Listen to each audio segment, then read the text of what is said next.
Okay, we are playing the piano. Okay, the passive voice or the passive voice of present continuous tense. Betul tak? The piano Okay, the piano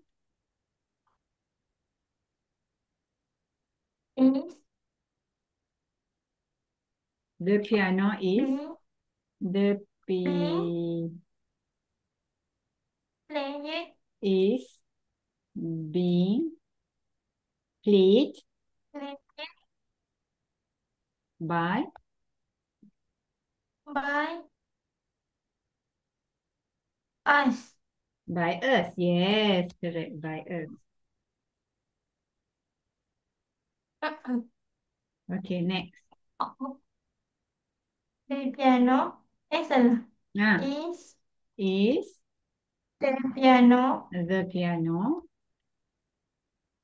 being being played played by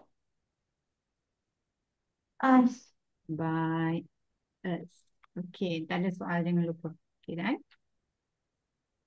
Dah. Okay, next. Number 7.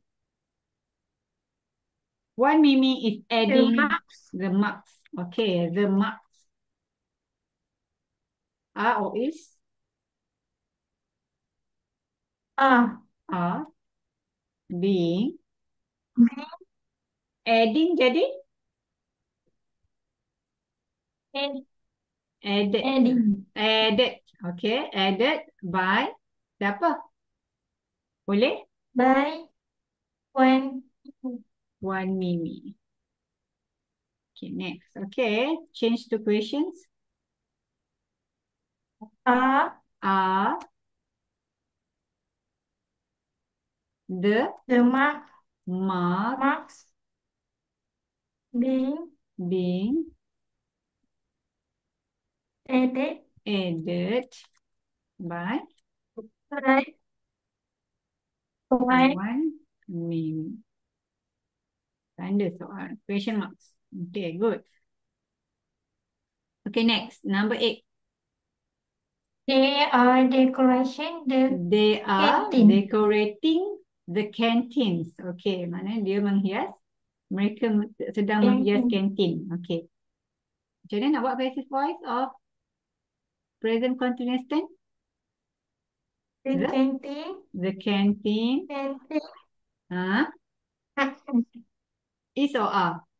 Um, Okay, tengok betul-betul. Is or are? The canteen. are Hai. Okay, kenapa are?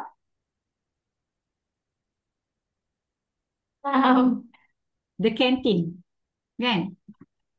Satu. Is. Are untuk plurals. The canteen is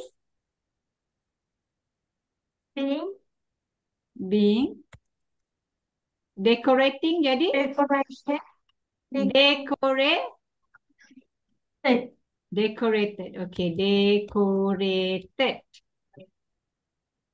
by by they tukar. we Okay, by them. all them. Kan, by them.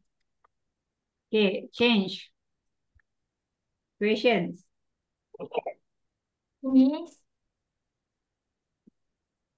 the Is canteen the canteen being being decorated decorated by by them? them? Okay, tanda soal.